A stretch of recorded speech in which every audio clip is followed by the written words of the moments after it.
इस कहानी की शुरुआत में हमें टेडी नाम के एक आदमी को दिखाया जाता है। टेडी अपनी जॉब, घर और शहर की लाइफ छोड़ चुका है।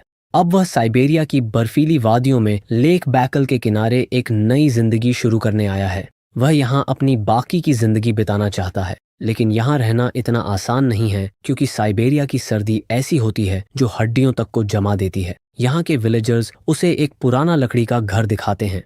ये घर शहर से मीलों दूर बिल्कुल अकेले में है। टेडी इस घर को करीब 8,000 युआन में खरीद लेता है। घर दिखने में बहुत छोटा और पुराना है, लेकिन टेडी के लिए ये किसी महल से कम नहीं है। उसे यही तो चाहिए था, तन्हाई और सुकून। घर के पीछे सिर्फ बर्फीले पहाड़ हैं और सामने झील। गांव वाले जाते वक्त उसे एक शिकार करने वाली बंदूक दे जाते हैं। वो उसे वार्निंग देते हैं कि यहाँ अकेले रहना खतरे से खाली नहीं है। यहाँ पर भालू और भेड़िए घूमते रहते हैं, लेकिन टेडी इन बातों की परवाह नहीं करता। और जैसे ही गांव वाले वहां से जाते हैं, टेडी खुशी से झूम उठता है और जोर से चिल्लाता है। तब ये पूरा इलाका उसका था, ना कोई रोकने वाला, ना कोई टोकने वाला। वो बर्फ पर लेट जाता है और आसमान को देखता है और सोचता है कि अब वो यहाँ बिना किसी डर के अपनी मर्जी की जिंदगी जिएगा। अब इसके बाद रात हो जाती है और टेडी अपने लकड़ी के घर में वापस आता है। घर अंदर से थोड़ा टूटा फूटा होता है। ठंडी हवा दरारों से अंदर आ रही होती है। वो बहुत थका हुआ होता है, इसलिए बिस्तर पर लेटते ही वह सो जाता है। लेकिन जब उसकी आंख खुलती है तो आधी रात हो चुकी होती है। बाहर का तापमान -40 डिग्री से भी नीचे जा चुका है। कमरे के अंदर भी खून जमा देने वाली ठंड है। यहाँ पर टेडी को भूख लगती है क्योंकि रात को उसने खाना नहीं खाया था। वह अपना खाने का डिब्बा उठाता है, लेकिन ठंड की वजह से खाना पत्थर की तरह जम चुका होता है। वह काफी कोशिश करता है, लेकिन डिब्बा खुलता ही नहीं। उसे बहुत भूख लगी होती है और ठंड उसे अंदर तक तोड़ रही होती है। इसके बाद मजबूरी में वह टोमेटो सॉस के 2 पैकेट निकालता है और उन्हें खाकर अपने पेट भरने की कोशिश करता है। खाने के बाद उसे प्यास लगती है, लेकिन जब वह पानी का बर्तन खोलता है तो वह भी खाली और सूखा पड़ा होता है। अब उसके पास पानी पीने का कोई भी जरिया नहीं है। वह बाहर जाता है और बर्फ का एक टुकड़ा तोड़कर लाता है। वो उस बर्फ के टुकड़े को बर्तन में डालता है और स्टोव पर पिघालने के लिए रख देता है, जिसके बाद वो ठंडा पानी पीकर वापस स्लीपिंग बैग में चला जाता है। लेकिन टेडी ने कभी ऐसी ठंड का सामना नहीं किया था। वो एक शहर का रहने वाला आदमी होता है, कोई सर्वाइवल एक्सपर्ट नहीं। इसीलिए यहाँ पर उसे बहुत प्रॉब्लम हो रही होती है। आधी रात को उसे लगता है कि वह मर जाएगा। उसकी बॉडी अकड़ रही होती है। तभी उसे याद आता है कि स्टोव की आग बुझ गई है। वो कांपते हुए हाथों से लकड़ियां उठाता है और स्टोव में डालता है। धीरे धीरे कमरे में थोड़ी गर्माहट वापस आती है। अगली सुबह जब टेडी उठता है तो नज़ारा बदल चुका होता है। वो झील के किनारे जाकर खड़ा हो जाता है। पिछले 30 सालों में पहली बार उसे इतना गहरा सुकून महसूस हुआ होता है। ऐसी शांति जो शहर में करोड़ों खर्च करके भी नहीं मिलती। टेडी अपने घर को ठीक करने में लग जाता है। वो टूटी हुई खिड़कियों को रिपेयर करता है और फालतू पर्दे हटा देता है। जो किताबें वो अपने साथ लाया था उन्हें शेल्फ पर सजाता है और देखते ही देखते वह पुराना घर रहने लायक बन जाता है। रात को बाहर हल्की बर्फ गिर रही होती है। टेडी अपने बनाए हुए घर में बैठकर बारबेक्यू बनाता है और साथ ही वाइन भी पीता है। उसे लगता है कि यही जिंदगी है। वो अपनी बंदूक उठाता है और जंगल में घूमने निकल पड़ता है। यहाँ आकर उसे एहसास होता है कि जिंदगी अब घड़ी की सुई पर नहीं चलती, बल्कि कुदरत के हिसाब से चलती है। उस रात जब वो सोया होता है तो बाहर से अचानक जोर जोर से आवाजें आने लगती हैं, जैसे कोई धमाका हुआ हो। ये सुनकर टेडी डर जाता है और बाहर निकलकर देखता है। तब उसे पता चलता है कि झील की बर्फ ठंड से फट रही है, पर उसके लिए यह एक कुदरत का म्यूजिक होता है। वो जमीन पर लेटकर उन आवाजों को सुनने लगता है जो डरावनी भी हैं और सुकून देने वाली भी। अगली सुबह टेडी बर्फ में एक गड्ढा खोदता है ताकि वह गर्म पानी से नहा सके। लेकिन उसका यह एडवेंचर यहीं नहीं रुकता। वो जोश में आकर कपड़े उतार देता है और उस बर्फीले पानी में कूद जाता है। तब ठंड की वजह से उसका जिस्म सुन्न पड़ने लगता है। लेकिन तभी उसकी नज़र सामने पड़ती है। वहाँ एक बड़ा भालू खड़ा होता है। यह देखकर टेडी की सांसें रुक जाती हैं। वो बहुत डरा हुआ होता है क्योंकि उसके सामने मौत खड़ी होती है। लेकिन यहाँ पर उसकी किस्मत अच्छी होती है कि भालू का ध्यान दूसरी तरफ था। टेडी दबे पांव पीछे हटता है और घर के अंदर भाग जाता है। वो खिड़की से छुपकर उस भालू को देख रहा होता है। तब भालू सूंघता हुआ उसके घर के पास आता है और फिर यहाँ से चला जाता है। उस भालू के जाने के बाद टेडी की जान में जान आती है।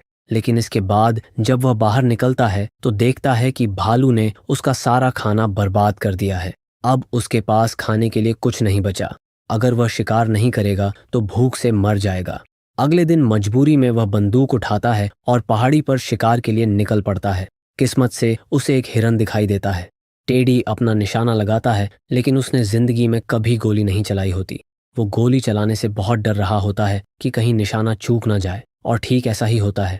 गोली चलते ही हिरन भाग जाता है। टेडी पागलों की तरह हिरन के पीछे दौड़ता है। वो ये भूल जाता है कि वह एक अनजान जंगल में है। भागते हुए उसका पैर एक पुराने शिकारी जाल में फंस जाता है। लोहे का ट्रैप उसके जूते पर जोर से लगता है, लेकिन उसकी किस्मत अच्छी होती है कि उसके जूते बहुत मजबूत होते हैं, इसलिए उसका पैर नहीं कटता, लेकिन उसे थोड़ी बहुत चोट लगी होती है। पर टेडी के हाथ से हिरन निकल चुका होता है। अगली सुबह टेडी फैसला करता है कि वह झील के दूसरी तरफ बसे एक छोटे से गांव में जाएगा ताकि कुछ राशन खरीद सके। वह पैदल चलकर गांव पहुंचता है। वहां के लोग उसे बताते हैं कि जिस ट्रैप में वह फंसा था वो शायद किसी कातिल का हो। गांव वाले कहते हैं कि 10 साल पहले से यहाँ एक खूनी छुपा हुआ है, शायद यह उसी का पुराना जाल हो। लेकिन टेडी इस बात को ज्यादा सीरियस नहीं लेता। गांव वाले उसे वापस जाने से रोकते हैं। वो कहते हैं कि मौसम खराब होने वाला है और भारी तूफान आने वाला है, लेकिन टेडी को अपने घर की फिक्र होती है, इसलिए वह गांव वालों की चेतावनी को इग्नोर करके वापस निकल पड़ता है और रास्ते में वही होता है जैसा गांव वालों ने कहा था। अचानक मौसम बदलता है और तेज बर्फीला तूफान शुरू हो जाता है। बर्फीली हवा इतनी तेज हो जाती है कि उसकी आंखें खुली रखना भी मुश्किल हो जाता है। हर तरफ सफेद धुंध होती है। टेडी अपना रास्ता भटक जाता है। वह अपने घर को ढूंढने की कोशिश करता है, लेकिन कुछ भी दिखाई नहीं देता। ठंड उसके जिस्म को जमा देने लगती है। वह जोर जोर से चिल्लाता है, मदद मांगता है, लेकिन वहां उसकी आवाज सुनने वाला कोई नहीं होता, सिर्फ तूफान।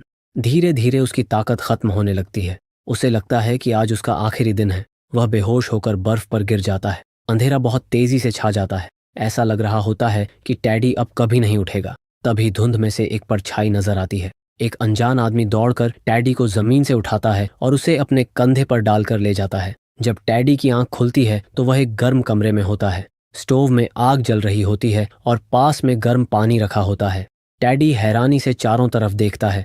ये उसका घर नहीं होता, ये किसी और का घर होता है। वो आदमी वहां नहीं होता। जब टेडी बाहर निकलता है तो देखता है कि मौसम साफ हो चुका है और वह आदमी थोड़ी दूर लकड़ियां काट रहा होता है। टेडी उसके पास जाता है। वो आदमी दिखने में सख्त और अजीब लगता है। टेडी उसे थैंक्स कहता है। वो आदमी कड़ापन भरे लहजे में पूछता है, तुम यहाँ क्या कर रहे हो? तुम जैसे लोग यहाँ जिंदा नहीं रह सकते। तब टेडी को यकीन हो जाता है कि यही आदमी उसकी जान बचाने वाला है। टेडी उसे अपना नाम बताता है। धीरे धीरे दोनों के बीच बातचीत शुरू होती है।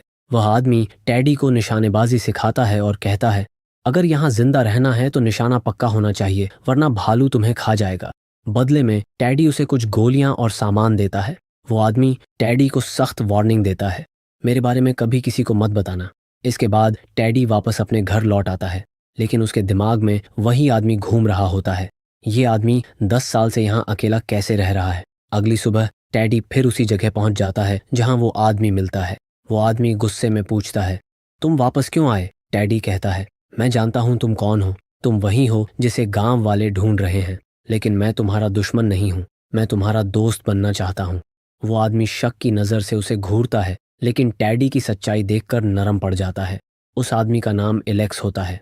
अब दोनों की दोस्ती शुरू हो जाती है। एलेक्स, जो 10 साल से किसी इंसान से नहीं मिला था, उसे टेडी के रूप में एक साथी मिल जाता है। दोनों मिलकर शिकार करते हैं। एलेक्स एक एक्सपर्ट शिकारी है। वह एक ही गोली में हिरन को मार गिराता है। यह दोनों मिलकर हिरन को टेडी के घर ले आते हैं और उसका बारबेक्यू बनाते हैं। टेडी एलेक्स को वाइन भी पिलाता है। सालों बाद वाइन पीकर एलेक्स थोड़ा इमोशनल हो जाता है। वह टेडी से पूछता है, तुम इतनी दूर क्यों आए? तब टेडी जवाब देता है, मैं शहर की भीड़ और दिखावटी जिंदगी से थक गया था, मुझे आज़ादी चाहिए थी। एलेक्स हल्की हंसी के साथ कहता है, आज़ादी? तुम्हें लगता है ये आज़ादी है? यहाँ कुदरत तुम्हें हर पल मारने की कोशिश करती है। अगली सुबह जब टेडी लकड़ियां काट रहा होता है, तभी एक हेलीकॉप्टर उसके घर के ऊपर से गुजरता है। टेडी समझ जाता है कि यह पुलिस या ऑफिशियल्स हैं जो शायद एलेक्स को ढूंढ रहे हैं। वह भागकर एलेक्स को बताने जाता है, लेकिन एलेक्स बिल्कुल शांत रहता है। वह कहता है, ये लोग भालू का शिकार करने आए हैं, ये अमीर शिकारी हैं, पुलिस नहीं। इसके बाद एलेक्स टेडी को एक गुफा में ले जाता है, क्योंकि मौसम फिर खराब होने वाला होता है। वहां बैठकर एलेक्स अपना राज खोलता है। आज से 12 साल पहले वह आर्मी में था। एक दिन वह अपने पुराने ऑफिसर से मिला। वह ऑफिसर अपनी अमीरी और कामयाबी का दिखावा कर रहा था, जबकि एलेक्स की जिंदगी कर्ज और दुख में डूब चुकी थी। गुस्से और जलन में आकर एलेक्स ने उस ऑफिसर को मार दिया और उस दिन के बाद से वह इन जंगलों में छुपा हुआ है। वह कहता है, मैं आज़ादी के लिए नहीं भागा हूँ, मैं अपनी सज़ा से भागा हूँ। यहाँ ये जिंदगी मेरे लिए एक पिंजरा बन चुकी है। तब टैडी को एहसास होता है कि इन दोनों में ज़मीन आसमान का फ़र्क है। एक अपनी मर्जी से यहाँ आया है और दूसरा मजबूरी में यहाँ कैद है। धीरे धीरे वक्त गुजरता है और दोनों की दोस्ती और गहरी हो जाती है।